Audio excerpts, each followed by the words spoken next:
Hello, welcome to Marine Gurukul Online Academy video series.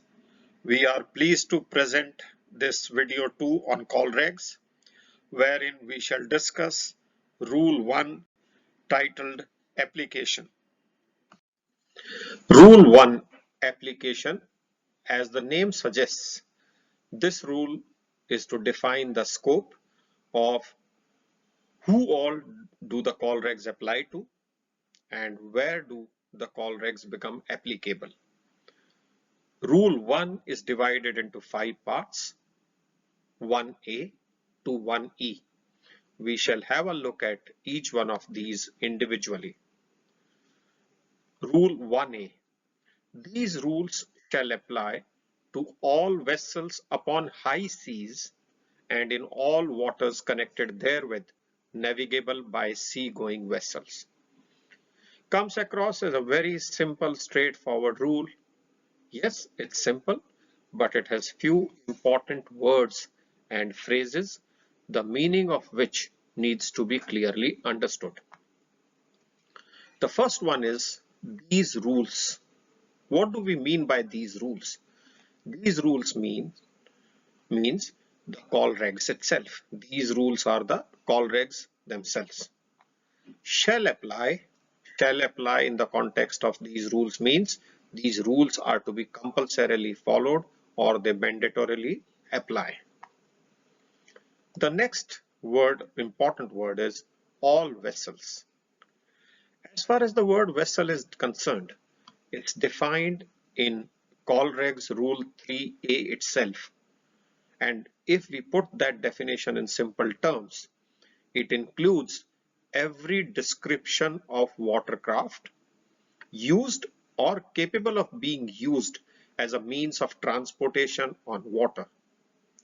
These crafts may be civil, military, government, private, commercial, non-commercial, big, small, power-driven, sailing, towed, drifting.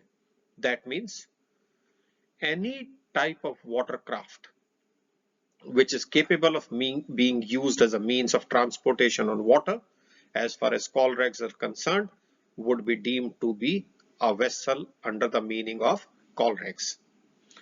The next word, important word, is the high seas. The high seas or the maritime boundaries or zones are defined in the UNCLOS, United Nations Convention on Law of the Seas. The reference line from which all these zones and boundaries are measured is referred to as the baseline. As per UNCLOS Article 86, simplified inference is that seas beyond exclusive economic zone EEZ, that is beyond 200 nautical miles of the baseline, are referred to as high seas. So as per UNCLOS, the high seas are the waters beyond the EEZ. However, as the vessels enjoy right of innocent passage through all areas seaward of baseline, these rules shall apply in all waters seawards of the baseline. Why? Because vessels have a right to innocent passage through even the contiguous zone, through the territorial waters, and therefore in all areas seaward of the baseline, these rules shall apply. Yes, there can be some special rules made for roadsteads as permitted by Rule 1B. And since roadsteads happen to be seaward of baseline, therefore, if there are any special rules for such roadsteads, those are the exceptions. Else, all areas seaward of baseline are the areas in which Colregs shall apply. Then waters connected therewith, navigable by sea-going vessels. Now what happens to the waters to the landward side of the baseline? You have the rivers, lakes or other water bodies, inland waterways, which may be used by sea-going vessels. So By this phrase, waters connected therewith navigable by seagoing vessels means Colregs shall apply in waters landward of the baselines like lakes, rivers, harbors, inland waterways, which are navigable by seagoing vessels. Yes, the countries shall have the right to make special rules for such waters as permitted under Rule 1B.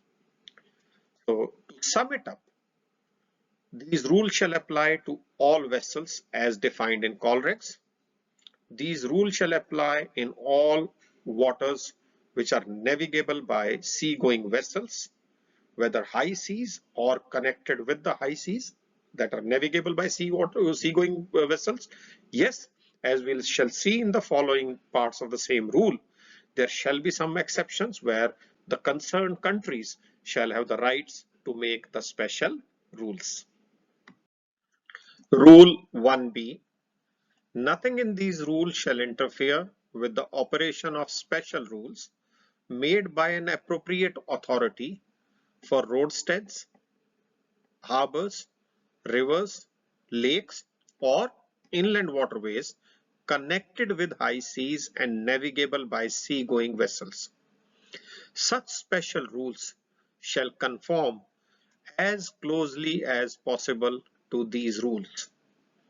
To be able to have clarity of this rule, we shall again discuss the meaning of key words and phrases.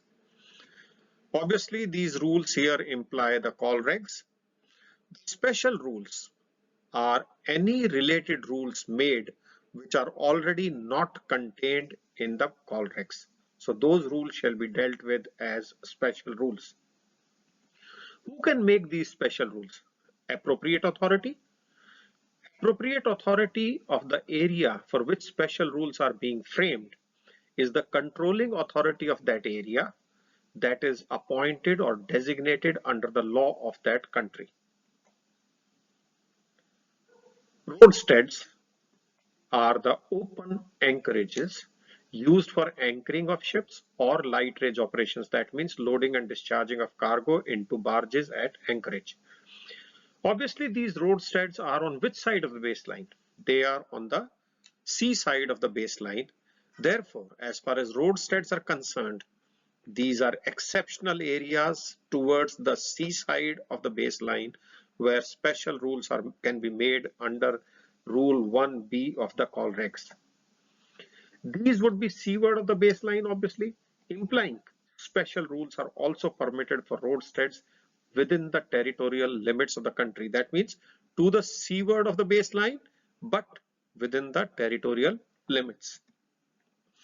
Unclause Article 12 allows roadsteads which would otherwise be situated wholly or partly outside the outer limit of the territorial sea to be included in the territorial sea so that special rules can be made under Rule 1B if the country controlling that particular roadstead decides to do so. Then we have inland waterways. These are the waters to the landward of the baseline.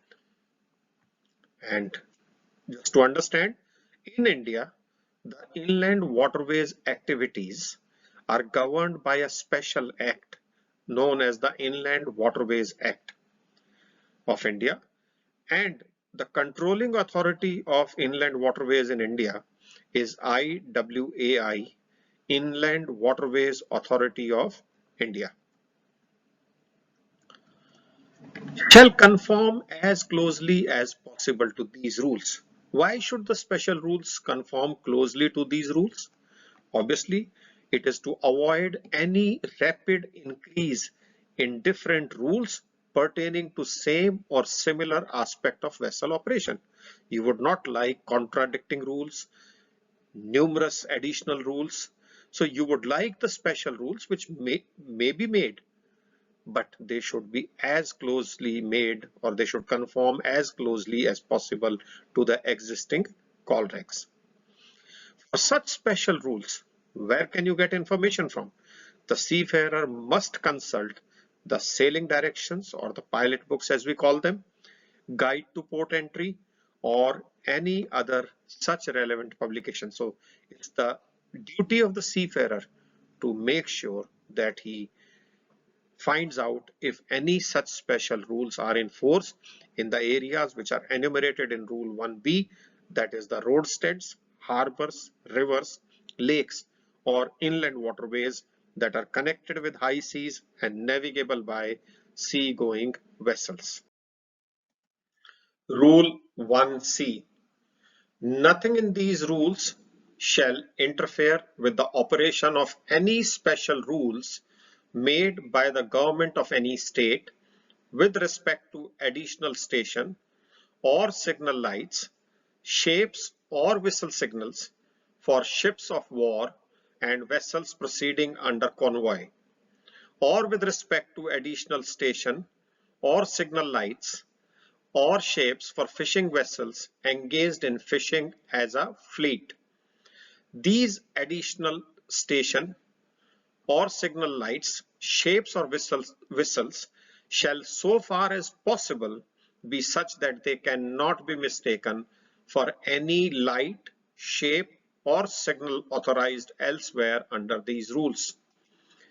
So Rule 1C of the Colregs authorizes the governments of the country to make special rules in respect of vessels of war and vessels proceeding in a convoy, likewise also for vessels engaged in fishing as a fleet.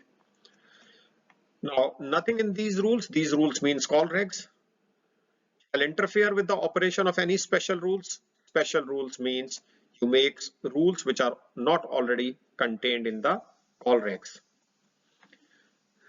Made by the government of any state with respect to additional station or signal lights, shapes or whistle signals for ships of war and vessels proceeding under convoy. Now, as we learn the Colregs, we shall learn that the Colregs require ships to carry and exhibit and use certain light signals, shape signals, and whistle signals. The government of a country may, if required, make special rules pertaining to all these for ships of war and vessels proceeding under convoy. Why? Because there may be special requirements. For example, an aircraft carrier which may be engaged in takeoff or landing of aircrafts may wish to exhibit special signals so that other traffic in the vicinity is adequately warned or informed of that particular event.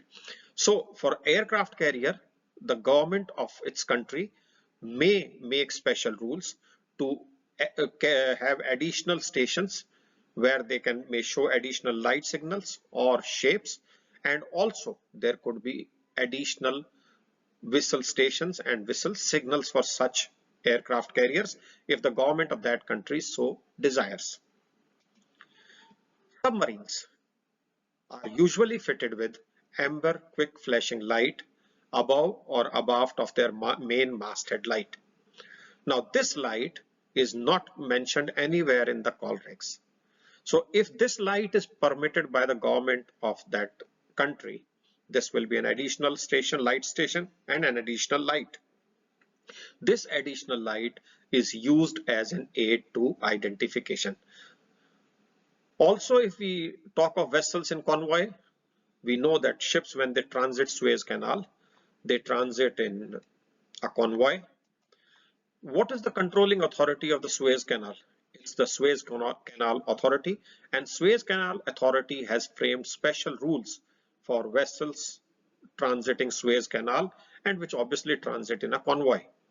Now, as per the special rules made by the Suez Canal Authority, this signal which you see on your screen, this is the day signal and this is the night signal for the last vessel of the convoy in Suez Canal. So this signal out here is a special signal made under the provisions of Rule 1C.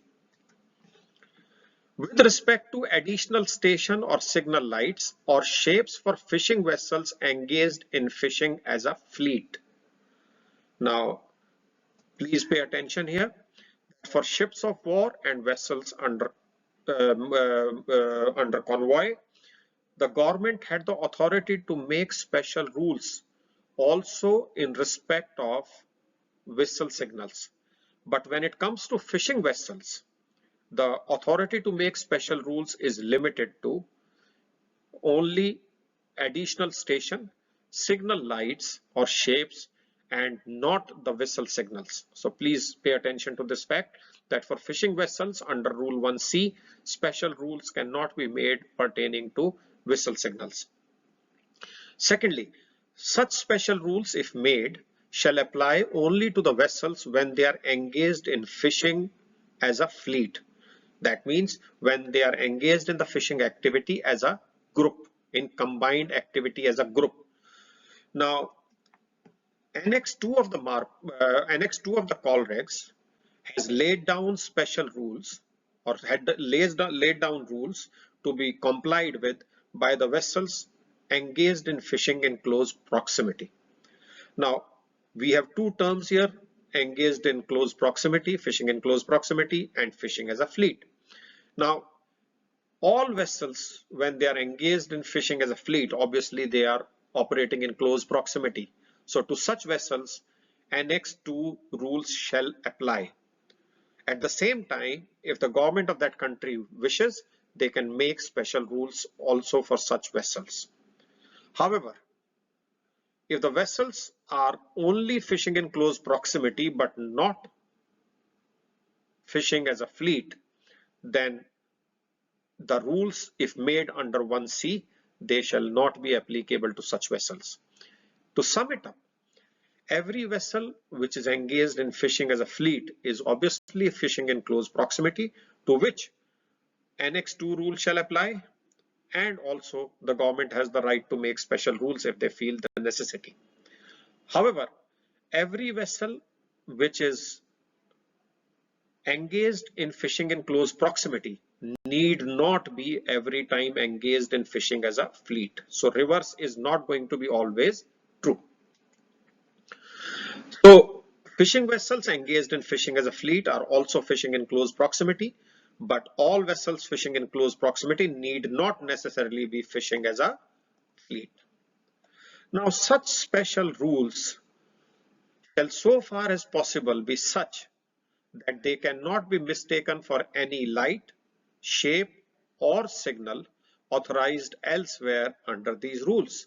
Obviously, this is to avoid any confusion.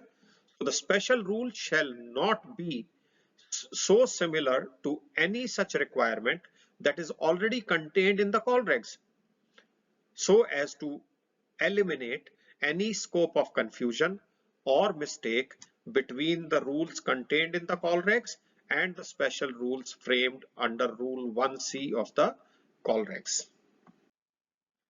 Rule 1D. Traffic separation schemes may be adopted by the organization for the purpose of these rules. What are these traffic separation schemes? A traffic separation scheme, or TSS, is a two-lane route for maritime traffic with separate lanes for the opposing traffic, something similar to what we have as one-way roads for the vehicles on the road. Primarily, the TSS is aimed at better traffic management and minimizing the head-on as well as crossing situations. The lanes may be separated by a separation zone, like we have the dividers on the roads with green belt or plantations on them, or may be merely separated by a separation line. Sometimes when there is lack of space, we also have the lanes on the roads separated by separation line. Now, only difference is that on the road, the separation zone or the separation lines are physically marked on the roads. In case of ships, obviously they are not physically marked on the sea surface, they are on the chart. So by fixing your position, you ensure that your vessel remains in the appropriate traffic lane. The organization here, obviously, the IMO, International Maritime Organization, and the details of the ship's routing system that are adopted by the organization are contained in an IMO publication called as Ships Routing. Rule 1E.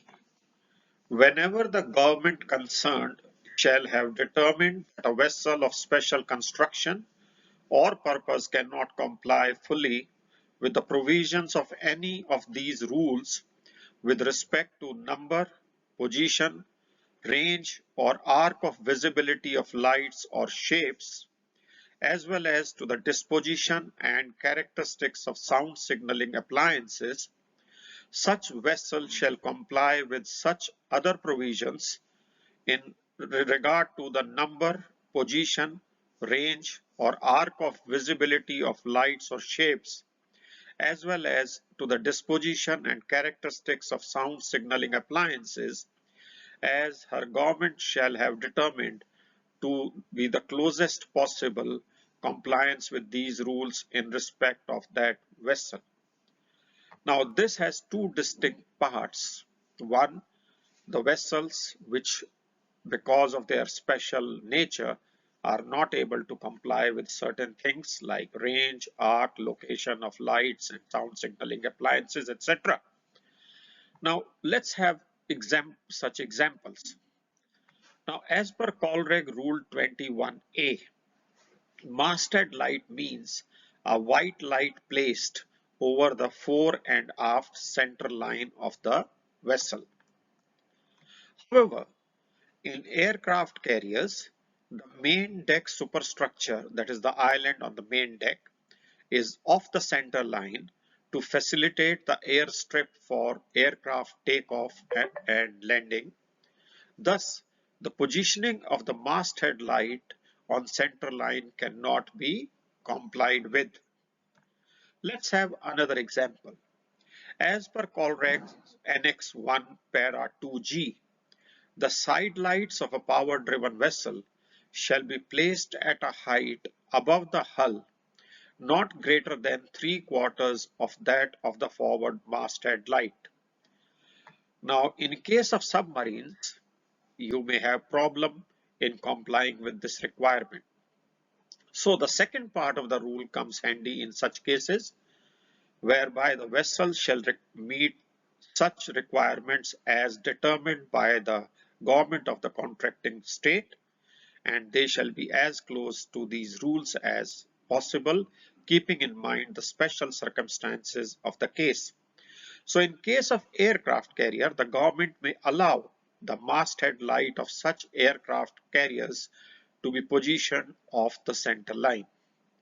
In case of submarines, the government may allow the positioning of the side lights at a height greater than 3/4 of the height of the forward masthead light of the vessel or the submarine. So we can see that in case a vessel with special construction or requirements is not able to comply with certain provisions of light, shapes and sound signals, the government can make exceptions, but the the altered rules or altered requirements to be complied with shall be as close to as what is required in under these rules. With this, we come to end of this video covering Rule 1. Hope this improves the understanding of Rule 1. Please share your feedback through comments. Subscribe to the channel. Press the notification button so that as the new videos are released, you get notified. Thank you very much for watching Marine Gurukul online academy videos. We wish you happy learning. Thank you very much.